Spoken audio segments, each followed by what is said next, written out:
সে মুখোশের আড়ালে লুকানো এক কিংবদন্তি। সে এক কপালের চিরকালীন শান্ত মুখভঙ্গির মানুষ, কিন্তু তার চোখে লুকানো ছিল হাজার যুদ্ধ কষ্ট আর অভিজ্ঞতা। আজ আমরা কথা বলবো কপি নিনজা কাকাশি হাতাকের সম্পর্কে, যিনি সিনোবি দুনিয়ায় রেখে গেছেন এক অমর ইতিহাস। কাকাশি জন্মেছিল শক্তিশালী এক পরিবারে। তার বাবা ছিলেন সাকুমো হাতাকে, যিনি হোয়াইট ফ্যাং অব দ্য লিভ নামে সবার কাছে পরিচিত ছিলেন। কিন্তু ছোট্ট কাকাশি খুব অল্প বয়সে জীবনের নিষ্ঠুর দিক দেখে ফেলে। তার বাবাকে গ্রামের লোকেরা অপমান করেছিল, কারণ সাকুমো মিশনের চেয়ে তার সহকর্মীদের বাঁচানোর গুরুত্বপূর্ণ ভেবেছিল। অপমান সইতে না পেরে সাকুমো আত্মহত্যা করে এবং সেই মুহূর্তে ছোট্ট কাকাশির ভেতরে জন্ম নেয় এক গভীর ক্ষত। সে শিখে নেয় নিয়ম ভাঙলে মানুষ আবর্জনা হয়, কিন্তু যারা তাদের বন্ধুদের ছাড়ে তারা আবর্জনার চেয়েও খারাপ। কিন্তু এই শিক্ষা সে পরে পাবে, এখন সে ভেতরে ভেতরে শক্ত হয়ে উঠতে থাকে। কাকাশি অল্প বয়সে জিনিয়াস হিসেবে প্রমাণ দেয়। একাডেমি থেকে রেকর্ড সময়ে গ্র্যাজুয়েট করে জুনিন এবং জনিন হয়। তার অসাধারণ প্রতিভার কারণে সবাই তাকে ভয় পেত, কিন্তু তার জীবনে সবচেয়ে বড় পরিবর্তন আসে যখন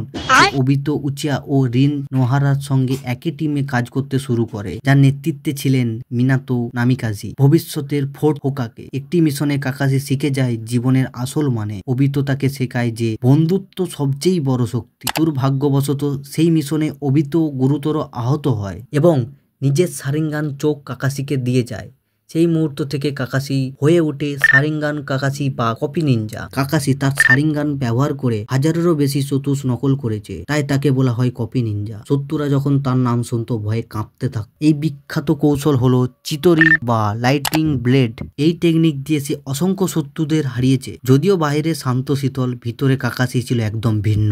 সেই সময়ে নিজেদের ছাত্রদের রক্ষা করার অগ্রাধিকার দিয়েছে। কাকাশি নতুন প্রজন্মকে শেখানোর দায়িত্ব পায়। সে হয়ে ওঠে নারুতো উজুমাকি, সাসকে উচিয়া এবং সাকুরা হারুনো সেন্সে। প্রথম পরীক্ষায় সে তাদের শেখায় এক জিনিস: সিনোবি দুনিয়ায় টিম ওয়ার্ক আসল শক্তি। নারুতো, সাসকে, সাকুরা এই তিনজনকে গড়ে তুলতে কাকাশি ছিল ছায়ার মতো। সে কখনো অতিরিক্ত প্রকাশে আসেনি, কিন্তু ভিতর থেকে ছাত্রদের সঠিক পথে চালিয়েছেন। যুদ্ধ যখন শুরু হয় কাকাশি সামনে থেকে লড়াই করে। সে একের পর এক অসাধারণ লড়াই অংশ নেয়। বিশেষ করে ওবিতোর সঙ্গে তার যুদ্ধ ছিল আবেগময় বা মহাকাবিকো। এই লড়াই শুধু দুই বন্ধুর সংঘর্ষ ছিল না, বরং ছিল ভিন্ন পথে হাঁটা দুই আত্মার কাহিনী। শেষ পর্যন্ত কাকাশি তার প্রিয় বন্ধু ওবিতোকে থামাতে সক্ষম হয়। যুদ্ধ শেষ, কাকাশি সাময়িকভাবে ষষ্ঠ উকাকে হয়ে গ্রামের নেতৃত্ব দেয়। সেই গ্রামকে শান্তি আর স্মৃতি শীতলতায় এনে দেয়। কাকাশি এক রহস্যময় চরিত্র, যার মুখে সবসময় মাস্কে ঢাকা। সে বেশি কথা বলে না, কিন্তু প্রত্যেকটা কথার গভীর অর্থ থাকে। সে বই পড়তে ভালোবাসে, বিশেষ করে জিরায়ার লেখা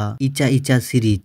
যদি সেটি হাস্যকর দিক, তবে ভেতরে কাকাশি ছিল একা। তার ছাত্র, তার টিমমেট, তার সেন্সেই প্রত্যেককে হারানোর যন্ত্রণা সে নিজের ভেতর থেকে লুকিয়ে রেখেছে। তিনি একাই প্রমাণ করেছেন একজন সিনোবির আসল শত্রু শুধু চতুষ নয়, বরং তার বন্ধুত্ব, বিশ্বাস আর আত্মত্যাগ।